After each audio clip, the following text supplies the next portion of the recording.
Di video kali ini saya bakal menceritakan sebuah film yang berjudul Kingdom: A Sin of the North. Film ini merupakan spin-off dari series Kingdom, pun menceritakan akar dari segala yang terjadi pada serial Kingdom. Mulai dari asal-usul tanaman pembangkit, zombie, hingga mengenal siapa itu Asin beserta latar belakangnya. Tanpa banyak kata, mari kita langsung saja ke ceritanya. Film berawal dengan menceritakannya sejarah Korea. Setelah pertempurannya dengan Jepang, kini Joseon Selatan menjadi porak-poranda. Sementara itu, Joseon Utara menjadi was-was. Sebuah kelompok rakyat bernama Jurchen mulai berkumpul di Sungai Pajowi di bawah bendera Pajowi yang agresif dan kuat. Sedangkan itu, rakyat Jurchen yang tinggal di daerah Joseon, mereka disebut dengan nama Songjoin.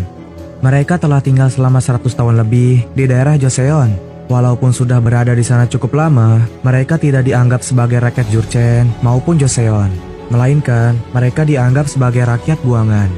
Joseon yang takut terhadap pergerakan Pajowi, mereka mengambil salah satu rakyat Songjoin untuk dijadikan mata-mata agar bisa mengamati pergerakan Pajowi.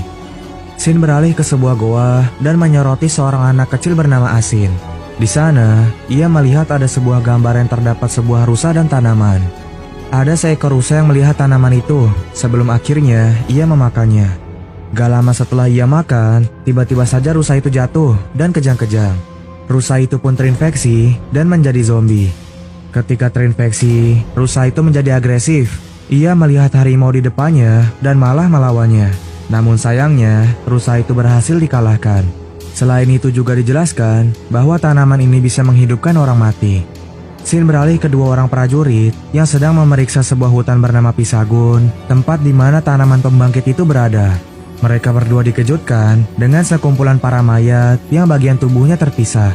Ternyata tempat itu memang sangat berbahaya. Seluruh warga dilarang keras untuk melewati pembatas itu. Konon katanya, siapapun orang yang memasuki hutan itu, mereka tidak akan bisa kembali lagi. Seorang komandan bernama Minchirok mengambil suatu benda bulat yang berasal dari topi pemimpin. Melihat tato yang ada di mayat itu, membuat salah satu pengawalnya menyadari bahwa mayat-mayat itu berasal dari suku Pajowi. Sang komandan pun berniat untuk pergi ke desa perbatasan. Di desa itu terlihat ada ayah Asin yang sedang memotong daging babi untuk diberikan ke orang kaum elit. Gak lama kemudian, ada Asin yang baru saja pulang dari hutan. Ayahnya menyadari kalau Asin habis dari Pisagun. Mengetahui hal itu, ayahnya pun marah dan ngelarang anaknya untuk pergi ke sana lagi. Asin berkata bahwa ia hanya ingin mencari ginseng liar untuk mengobati penyakit ibunya. Ia juga tahu bahwa ginseng liar di Pisagun bisa membangkitkan orang mati.